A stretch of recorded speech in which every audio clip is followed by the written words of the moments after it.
Yes, wekundu wa Msimbazi Simba Sports Club leo wameingia kwenye mtego wa panya. Wamepigwa vibaya mno na Al Hilal Omdurman, ikiwa ni kipimo sahihi ambacho kwa Simba kimewapa taswira ya klabu yao, ni wapi na kwenda, ni wapi natoka. Mnyama amepoteza kwa idadi kubwa ya mabao zaidi msimu huu mbele Al Hilal, mechi ya kirafiki ambayo imepigwa Gymkhana jijini Dar es Salaam. Mchezo wa kwanza dhidi ya Al Hilal, Simba iliibuka na ushindi wa bao 2-1.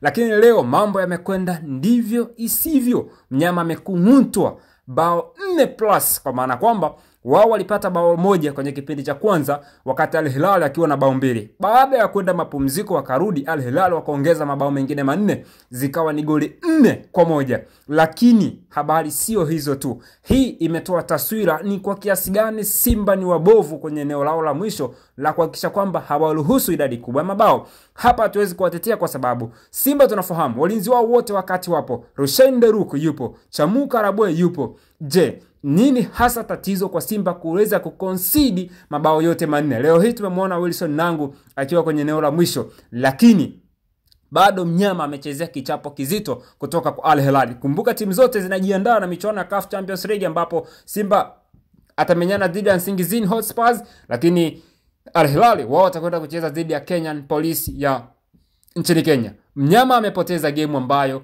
alikuwa na wachezaji wake muhimu wa kikosi cha kwanza. Hatuwezi kusema kwamba labda wachezaji wake wameita timu ya taifa, kina Shomari Kapombe wapo kwenye safu ya ulinzi. Kwa hiyo ni game ambayo mwalimu Dimitri Pantev amepoteza, ikiwa ni mchezo wake wa pili, lakini kwa idadi kubwa ya mabao na kwa kuzidiwa, kwa sababu Al Hilal leo walikuwa very aggressive zaidi kuliko Simba Sports Club, na ndio maana ama chanzo cha Simba kuweza kuruhusu mabao 4 kwenye mechi moja. Msimu huu inakuwa ni rekodi kwao, kwa sababu pamoja kwamba ni mchezo wa kirafiki, lakini hayakuwa matarajio ya mwalimu, haikuwa kwenye mpango kazi. Kwa hiyo bado kuna kazi kubwa ya kocha Dimitri Pantev kubadilisha pira sigara kuwa miongoni mwa mipira ya kuvutia.